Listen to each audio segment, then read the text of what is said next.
Mama Rants. Life and motherhood uncensored. Welcome back to Mama Rants with Elle. And Allie.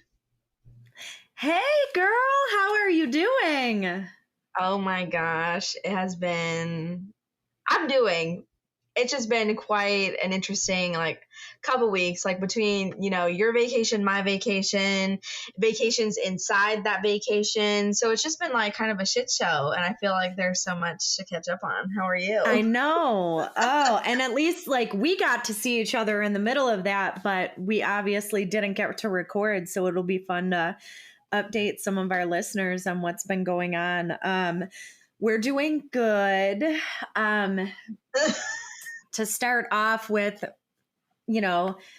I'll go with my mom fail I'm going to start off with. And that's because the good has a huge asterisk on the end of it, because somehow my son caught a nasty viral infection at the very end of our vacation and came home with it. So this last week, my poor boy has probably been the sickest he's ever been, although he was negative for everything they could test for.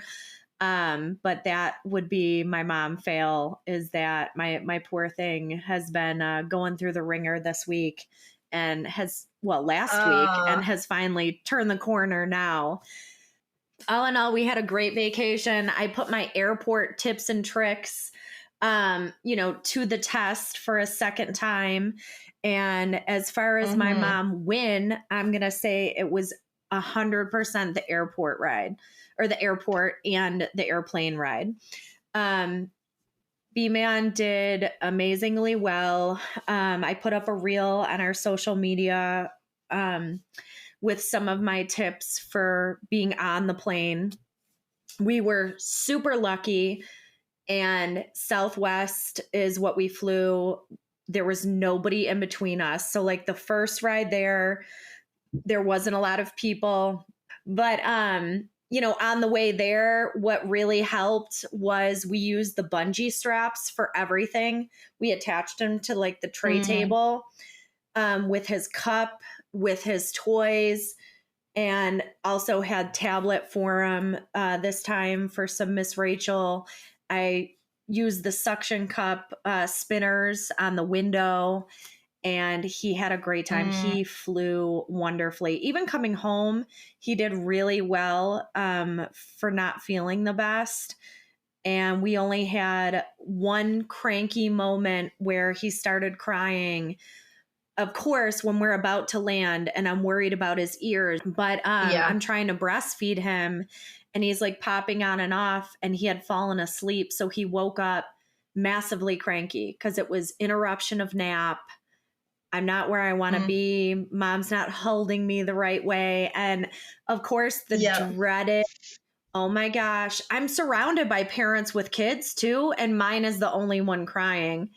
So I'm sitting here oh no, please, babe, it'll be okay. Just pop on my boob, watch Miss Rachel, do something, feel better, get into this groove. And finally he settled back down and went back to sleep. But, it's always nerve-wracking when you're in public and the kids start to cry. Yes. And that's when they act the fucking craziest, is when there's all these other people around, and then you're so stressed out. I mean, it doesn't stress me out the fact that she's crying, but it's all these other opinions around you that could possibly say something to you, make you feel shittier than you already do. Oh my gosh. Yes. It's just awful. Yes, you are exactly right. So start us off with you. I mean, we have been away for 2 whole weeks now, and tell us about your trip and your vacation and your little one turning 2. Yeah, that's fucking crazy. The fact that she turned 2 is where did time go? Yes. First of all, it didn't feel real. Not even now it doesn't feel real that I have a 2-year-old. It just hits me sometimes when she really full on will say a whole thing, mommy, I want la la, and I'm how, who, who are you? Like, you went from this like stranger who just cried at me to now you like full on speak English to me.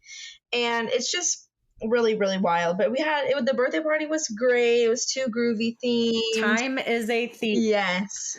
And it was great. Tell us about the party. I'm sorry I cut you off. No, you're good. It was too groovy themed. Yeah.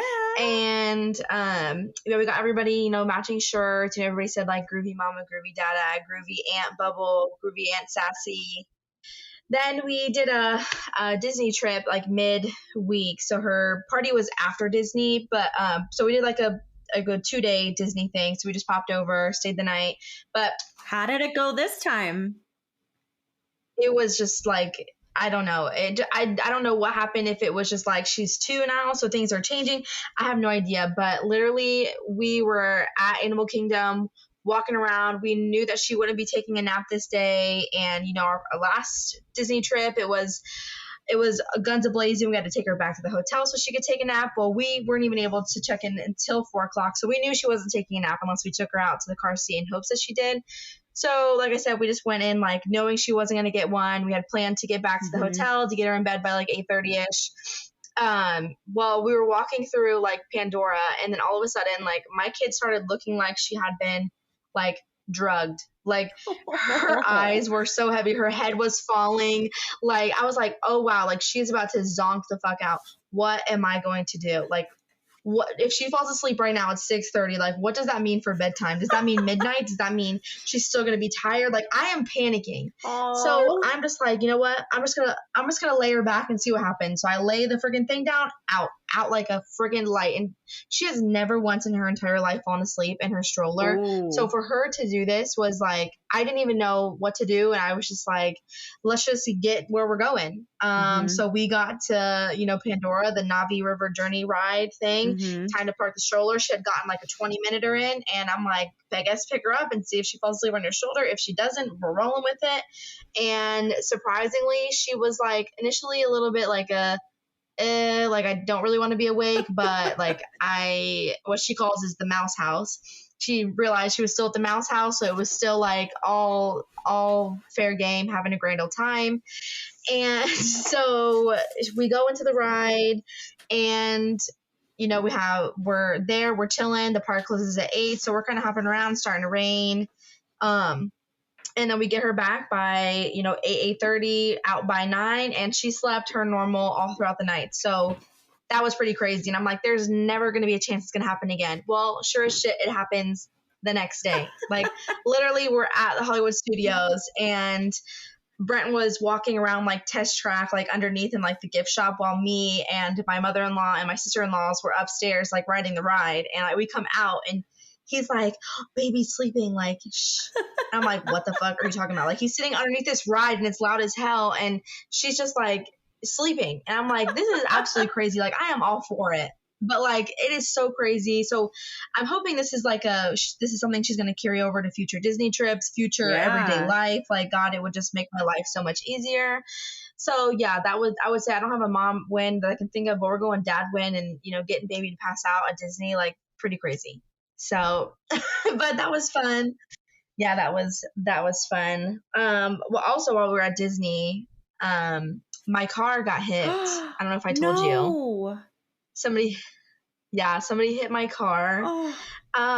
It was fun. Thankfully it wasn't like a head-on collision or anything. It was really just him being like you know how in Disney, like, I guess it's not, well, if you've been to Disney, you know how the cast members file you into your spot, like, and the spots are made for a fucking moped. They're not made for a fucking Honda Passport who's a little bit wide. Okay. Yeah. So, you know, like, I'm very cognizant of when I pull in. Like, I usually let the driver get out so they can swing their door all the way open to get out, and you're not going to hit my car. So, you know, I let him get out of his car. I pulled forward. Well, I didn't realize he had to go to the back, and so he lets me pull in, and then he looks at me, goes to the back door, swings that bitch open, hits my car, dents my car.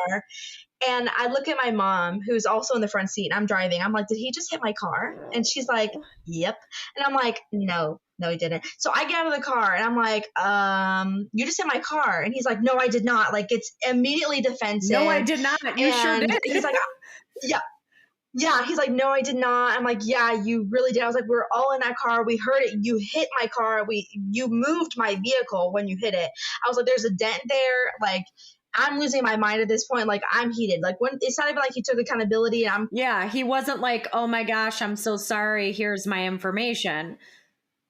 Right. Yeah. So I go fucking guns a fucking blazing. And then the wife, and there was no kids, just husband and wife. Wife comes around from the passenger side and she's like, he did not hit your car. I'm like, bitch, the fuck he did. Like, what the fuck are you talking about? It's like, do you see the dent? Do you see the dent that matches your door? Really? And he's like, no, that was there prior. I was like, I promise you, it was not there prior. I promise you. And I was like, I was recording at this point. I'm like, open your door all the way. Open your door all the fucking way. And he's like, no. I'm like, open your door. So I pull it open. And coincidentally, you know, that point of like a back door that goes like right before it goes over the, you know, the back tire, that fucking point hit my car right there. And he had a fucking, he had a red car and I have a silver car. And there's red. Coincidentally, there's always a little not paint. Red on mine, but my silver was on that point. So I was like, what the fuck? And so I took a pictures and video of that. And he's like, I'm not going to let you ruin my day. I'm like, bitch, you ruined mine. Okay. You're starting to ruin mine. And he's like, well, here's my information. And I'm like, okay, give it to me. Well, he gives it to me. I'm like rage, like taking pictures of it. And then he walks away and he's like, have a good day. Like, I'm not going to leave my fucking day. I'm like, goodbye. Well, then I go look at it. And this man had a Ford Edge and a gray Ford Edge. And then the insurance information was for a F-150. So I realized it as we were walking into the park, like probably 5 minutes before after he walked away. And I was like, Mom, like, this is an F-150. And he hit me with an edge. Like, and she's like, oh, it's probably the same policy. I'm like, Mom, this was expired from June of last year. Like, I'm like, he could have jumped ship from freaking State Farm at this point. And well, thankfully he didn't. I called State Farm, made a police report, and I was just going to ask, pictures did all you around call the cops? Take all the pictures. Yeah, I was like, I have your VIN number. I have the church with your church decal. Like, I'll call your fucking church. Like, I will find you. And I took his license plate and thankfully found him. They always say, I'm sure you did this, but I'm going to say it for the listeners in case they don't know. Whenever you get into an accident or anything like that, take wide pictures. Everyone always focuses on the close-up pictures, and those are great. Those are needed, but you need pictures of the whole scene. You need pictures of the whole lot, where you are, where the cars are, the intersection. So just for everyone listening, like, always make sure you document that. Yeah, you can never take too much freaking pictures. I'm so sorry. I'm glad it didn't ruin your day. Yeah, no, it didn't. And thankfully, like, as soon as we left the park, I ended up calling, State Farm, and they were super great. And his insurance, thankfully, had like another policy. He still had the truck, but it was like an older card that was on his phone, thankfully. And I actually just got my car back today, and it had been in the shop for since last week. So it wasn't too long, but still, like, but now, you know, and this is another Disney hack. If you don't want this to happen to you and you have a wider vehicle, and so like you go up to a cast member and say, hey, like, can I just request like an end one? Like, you know, my car she's gotten her ass beat here before. I want that to not happen again. And they said, here you go, park right here. And then we parked on an end cap, and we were able to be like 3 feet away from the car that was closest to us, and didn't have to worry about that. So yeah, request a nice end spot, and you won't have to fucking worry about people being idiots and fucking your shit up. Nice. Did you bring cheeseburgers this time? I did not, because you want to know something? We are apparently off of our freaking cheeseburger train. Oh, all right, so that fucking sucks. It's like, it was horrible, honestly. Every time you think you got it figured out, it changes. That's parenthood. It literally changes. And yeah, we went the first day with a friend of mine and her family, because it was her birthday. So that was that Animal Kingdom day. And we, you know, they're a bigger group. And then, so we're, you know, if going to the theme parks with a big group can kind of be like a little stressful because you have so many different minds who want to go so many different places.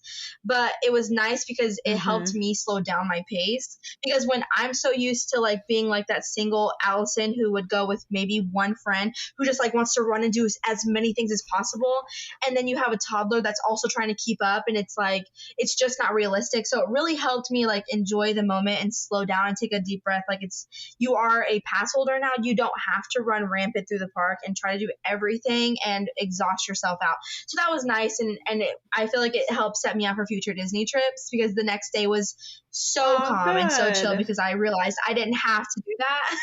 So yeah. But yeah, we went to go get a freaking cheeseburger. That's what led me to that. But we went to get a cheeseburger with them for her. Didn't touch a cheeseburger, but thankfully the sides with the kids' meal were grapes and yogurt, and she demolished those. So that was cool. And then on the way home, we stopped and got mac and cheese from Chick-fil-A, and that was her dinner. So. Hey, whatever works. So yeah, next time it just might have to be mac and cheese from Chick-fil-A bringing in the park, I guess. I mean, whatever you can take in, I'm all for it. Yep. We had a really early flight. I don't know if you recall, but we had to be up at my house at 3 a.m. and make the drive. I don't remember that. Yes. Yes. Was it 3 a.m.? We either had to get up at 3 or 3:30. I can't recall. Either way, it was atrocious. And of course, I worked nights the day before. So I didn't get home until 10.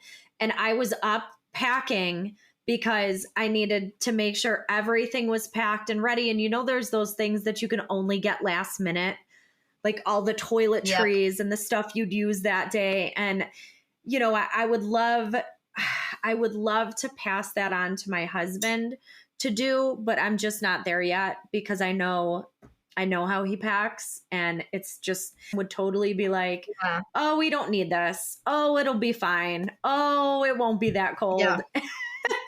Yeah. And I'd be sitting there like, no, we need this. So anyways, I don't get to sleep till 1, but luckily the thought hit me while I was working. I texted Matt and I said, go and change B-Man into these short sleeve pajamas we have. You need to do this because none of us, like, I picked out this cute outfit and I'm like, who the hell is going to want to change him at 3:30 in the morning? So best decision I'd ever made. It looked cute enough that it didn't totally look like pajamas. It could be like a little outfit. And he was a little startled, you know, woke him up at the last second, got him into the car, and he calmed down real quick. And for whatever reason, he didn't take a nap. But our first trip, you know, first stop once we landed after getting the rental car was to go do our pickups.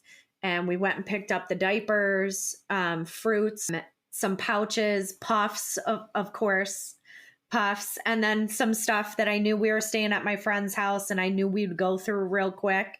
And that really, really helped. And it was just so nice to see him with all my friends' kids. It was, I finally reached it there because I really only get it with you. Yeah. Other than that, like, all my friends are pretty far away.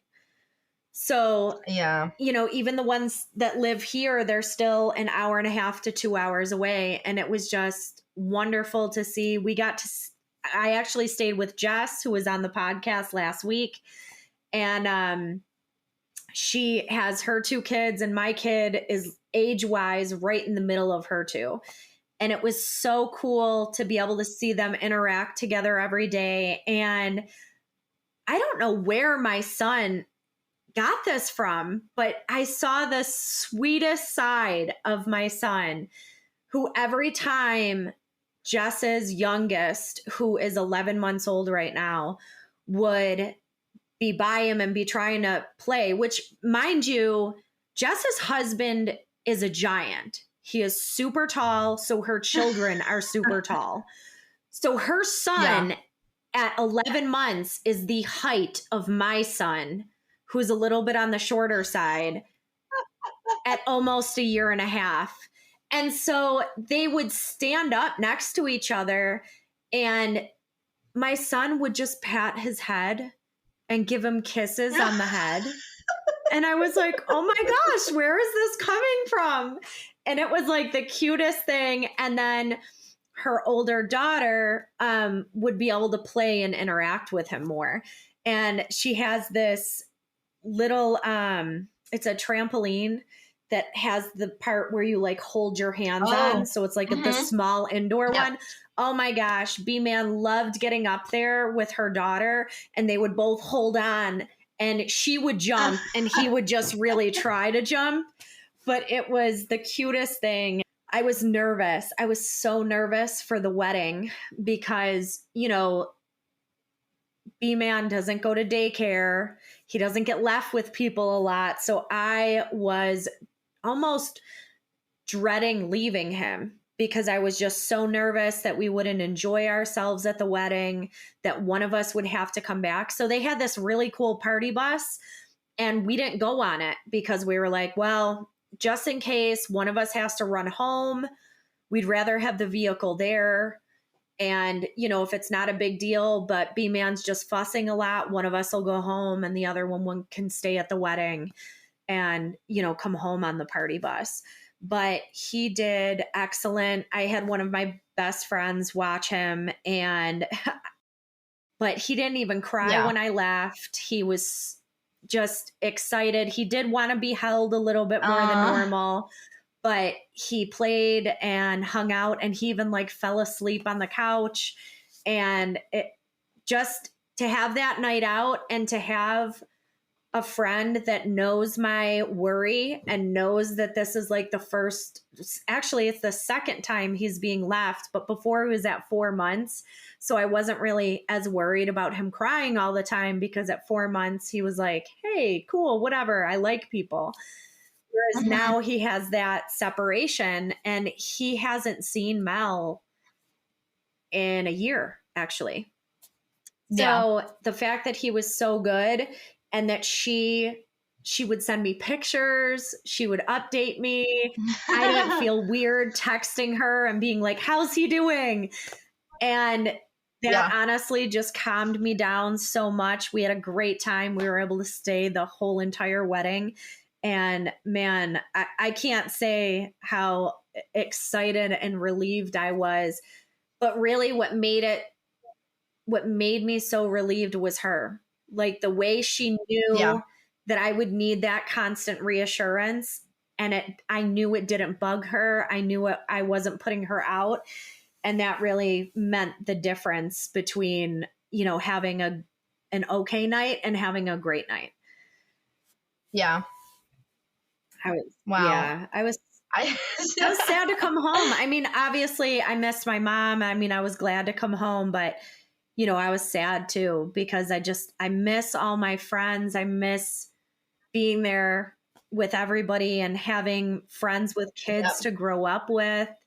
And it was just so nice. Me and Jess got to sit on the couch and drink some wine and relax after the kids, you know, were getting ready for bed. And it was just so nice. Yep. I want that. I know. I need that. I need someone by me that can help me out with that. I feel that. Like, it's so crazy how, like, we're in the same position, but yet, like, we have two different, like, scenarios. You know, like, we're military and I'm far from everybody. And, I mean, you're not military, but you're far from everybody. You know, it's just, like, crazy. And it's, like, especially, like, your friends. Like, you know, family is obviously family, but, like, your friends, especially like your best friends, are like people that, you know, like you obviously carry with you and you would see so much more often if you were with them. And yeah, I miss my best friends. And seeing their kids grow up so much. Yeah. Man, I would give anything to just have family and friends all in one location. In one place. Yes. Wouldn't that be so nice? Everyone talks about like, oh, I want to get out of here. I want to go spread my wings. I want to do that. And it's like, I get that. But if you have a good, tight knit, you know, family or a tight knit relationship with a group of friends, that's going to change when you have kids, because you're going to want to be there. You're going to want to be at that home base at least for Yep. me. And it's definitely different if you don't have that tight knit community. But for those Right. that do, it's like, man, you miss it. Do you think one day you'll ever want to go back? Or Oh, I you're want to go planted here back. and this is where you want to be? Oh Yeah. no, I want to go back. Matt knows I want to go back. Matt Yeah. wants to go back to his home, which he's from a completely different state. So, but I've told my mom I'm going to be here for you for the long haul, for as long as you are. Yep. I'm going to be here to Yep. support you, and you don't have to worry, because that was a big worry of hers. But Right. Yeah. you You know, have time. You have time. I know you were really excited to be moving when Brent first got into the military, and kind of seeing the new sites and everything. Has that changed for you? Do you have a longing for home now, or are you like, you know what, I'm No. around for this ride? Yeah, no, I never miss home. Really? I never do. I miss it for like a minute, but like I just value like our own space.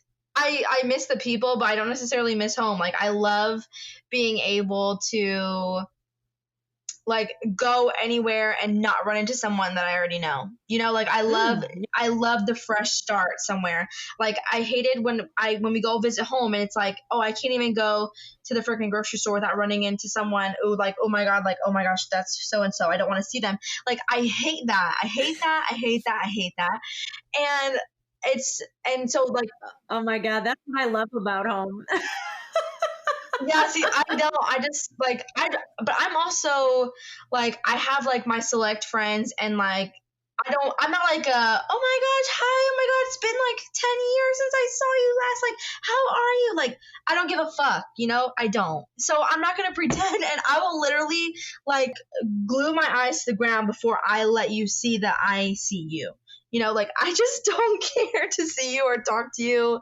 If I want to talk to you, it's because I still talk to you now. Like I don't know.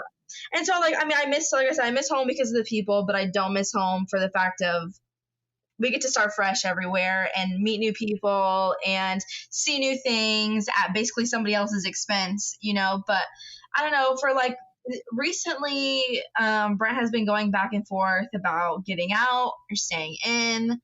And he like it's him who has the hard time with leaving home. Like literally the moment we walk in the door from our 4-hour road trip, he just like instantly like this whole shift happens and he's just like so like mopey around the house and I'm sad. Oh, and it's so close too. And I would give anything to be 4 hours. and like I mean it's so sad and I'm like, well, I'm like, I am not the reason why we are here. I am not the reason why we jump around. Like have a conversation with yourself. Like I'm cool either way. You want to move back home? I guess we're going. But like I'm cool. What do you even do? Like what do you do? Like it's like it seems like it's just another move, but it's like not just another move. It's like a whole another life that. And like more permanent life. Like we're so used to just like, oh, 3 years, like it's time's coming up, like where are we going now? Versus like that's it, you are home based. And I mean, like we don't have to be, but like pretty much you are. And I mean, like he is such a family guy. He's such like if it were up to him, he would literally probably be next door neighbors to his mom. And, thankfully I have like the best in-laws in the world. And I really would not mind that at all. That's what he would do. And like, I'm all for it. And I love that. And so, I mean, I'm helping him, support him in whatever he wants to do. And so we'll see if we're still a military family in 2025 or not. Yeah.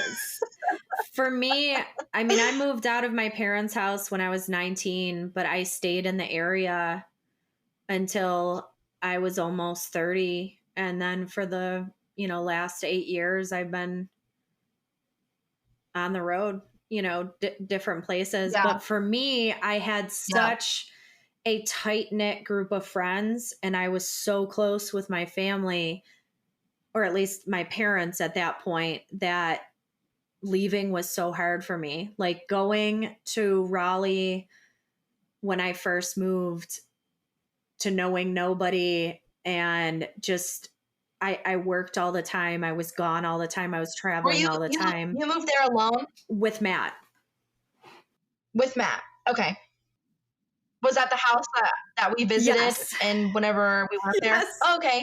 Cute. Yeah, that was a cute when house. we had so many people there that you slept in my garage. It was a great gig. Okay, I'm nocturnal, and that was awesome. We did not even know what the fuck time it was at any point, and it was great. I was so thankful. I mean, it was carpeted, so it wasn't so weird, and it was winter in North Carolina. Yeah, no, it was great. So, but it felt awesome in there. I was thankful because between, my parents had come, my brother and his wife and the kids, and then you and Brent, and I was like, oh, where am I going to put them? And I'm like, I bet they don't want to sit in the living room. So I offered the living room, but I'm like, you can either have the living room or the garage. It's up to you. And, but it was so hard for me that first year. I had friends come up and visit me because I had been on temporary duty assignments for 11 months straight. Month after month, I'd be gone for about 10 days each month. And Matt and I worked opposite shifts, and, we had our dog Gunner at the time, but that's all we had. And it was just, it was a rough transition. But we made some good friends there, and my friends from home luckily came up and surprised me. But man, I was on Bumble, for friends. That female version of Bumble. I was looking for. Oh my God. Did it work? Yeah. Oh my God. Yeah. Oh. 2 really great female friends. And, I do miss them. They actually moved too. One was a military wife. Oh, really? So I ended up getting a good group of friends between work and the people I met. But yeah, I was on friend finding apps and meetups and everything I could. Yeah, I was going crazy. I'm such a social person. I enjoy my me time, but I was such a social person that I just needed friends. I started my Etsy shop and tried to go out and meet people and at least get a good foundation of people that I could call up and be like, hey, let's go for lunch or whatnot, because, Matt and I working those opposite schedules was really tough. But I do find it funny how different we are, because moving for me was hard. And although it was great to come back to family, my family's obviously not complete anymore. My dad passed, so it's more bittersweet to be here. But a part of me will always be back home with this amazing friend group that I have that I've not been able to find anywhere else that I moved to. These are just some great people. And although I've met a lot of great people down here, it's not the same as people that you've grown up with for 15 years or 20 years. Right. And, a few of them even 30 years. So it's the history. It is. It's always the people, man. The people will make or break wherever I am, because I am such a social person. Yep. I know, especially for guys, I find it's harder for them to make friends. Most of their friends come from work, I feel like. Yes, you got that right. So I feel like, I feel like it's up to me to find friends that not only... And now it adds another layer to what you and I were talking about. You're trying to find mom friends that have kids. They're cool and you like them. But here's the added layer. Do their husbands get along? Does their husband get along with your husband? Will they mesh? Yes. Will they hang out? And it's I find friends that their husbands and my husbands are best friends. They're even better friends than I am with my friend. Or... I'm really good friends with someone, but, my husband's nice and they hang out, but they just don't click. They just don't have that it factor where they're shooting the shit and just having a great time. And, man, it's why is this so complicated? Once you we talk about finding the unicorn mom, but when you find the unicorn family, that's even crazier. That's the holy grail. You and I, Yeah, all right. This is our mission. We have a mission, okay? There is 7 months left in this year. Oh my gosh. Do you want to do a year from now or 7 months? At the end of the year, we recap to see how our quest has gone for the unicorn family. Do the end of the year. Do the end of the year. Okay. 7 months from now. So our mission, you and I, is to try to find a unicorn family for our family to hang out with. Do I have to start fresh? Because I think I already found one. Yeah, you have to start fresh. That's no fair. Sorry, Jessica, Paisley, and John. I do apologize. I'm sorry, but that's cheating that she already has one. Literally, they just came over. You guys count and you guys matter, but I'm making her find another one. They just came over yesterday. Was it yesterday morning? Yeah, I think it was. Yeah, they came over yesterday morning, and we were just like all hanging out. That's so fun. Man, that's my friends back home. Yeah. See, do big groups not make you nervous? Like big groups like that get so fucking fucked over in my realm. Somebody always fucking fucks it up. And it's just like, and then it just like it's sour. Like it's so sour. So like big groups always are like, oh, that's a no for me. Like I've been there, done that. No, thank you. And so like when there's like a big established group, I literally turn the other way. Like, no, see, we our group is known for taking in strays, as I like to call it. But then what happens if they are a fucking bitch or they are fucking wackadoodle? And then what happens? You gotta just realize hold on to them anyways? Yes. So just like a family, we all love each other. All of us. Literally, there's something in there. We might hate how you're acting just like a sibling, but we love you. Now you have to realize that this friend group has been together for the better part of a decade. So even though it's just like people growing, people do grow and people do change and people go through hard times and they go through hard years and they go through bitchy phases and they go through, bad breakups, or everyone has that. We all go through those phases, but the beauty of this type of friend group, and apparently it's the unicorn friend group because everyone tells me I will never find this anywhere else, is even if there's someone in the group that's acting bitchy or a guy acting stupid or whatever, we're still going to invite you. We're still going to love and support you. We're still going to wait for you to come back into the fold.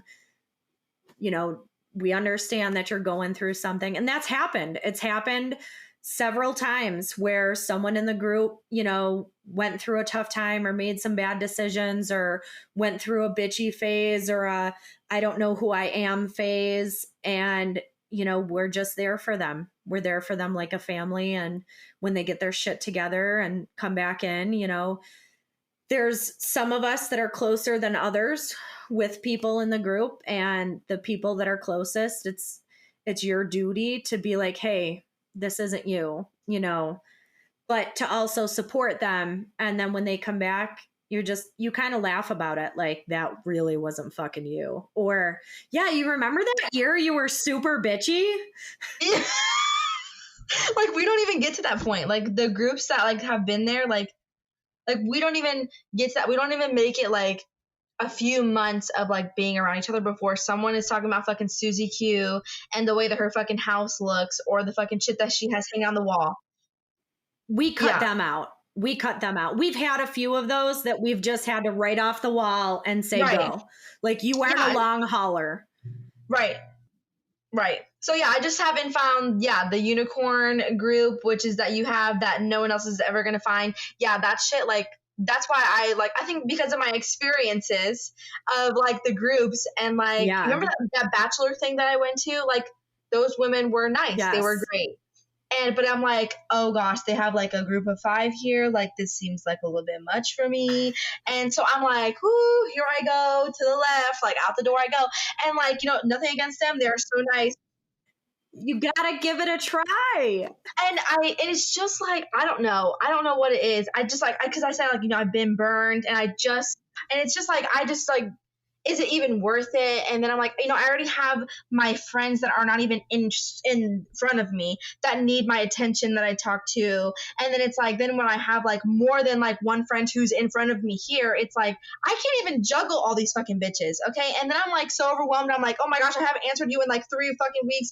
I'm sorry. I love you so much. And then I burned this bridge because I pissed this person off. It's just like so overwhelming. So I'm like, that's why I say when I find my one friend, I'm good. Like just one is great. And that's and okay. Like, but I would love to be a part of a group is what I'm getting at. I really would. Like, it's because it's cool. You have like that, oh, like, let's all go hang out together. But then like, I don't know, maybe like in high school, it was like the same way. Like, when I was cheerleading and then like you had like that group over there that, like they look fun to hang out with. And like, maybe I got burned then. I don't know. I know that Brent has to get to a softball game and we are nearing the end of our time. But it has been great just shooting the shit with you. Hopefully our listeners liked a little bit more of our low-key conversations and our catch-ups. And we'll be back next week with our more focused episodes. I'm trying to reach out. I know we wanted to do our Double D episodes, so I was talking to Jess about when would be good this week or next week to record that. So I'll get with you on that. Okay. And our listeners can look forward to that sometime at the end of this month. But it's been great chatting with you and catching up. Yes, you too. I'm sure in another few months, we'll have another Shoot the Shit episode where we just kind of bring you into the fold of our lives and our thoughts. But thank you for listening to us. And if you like what you're listening to, please like and subscribe on your favorite podcast app. Bye.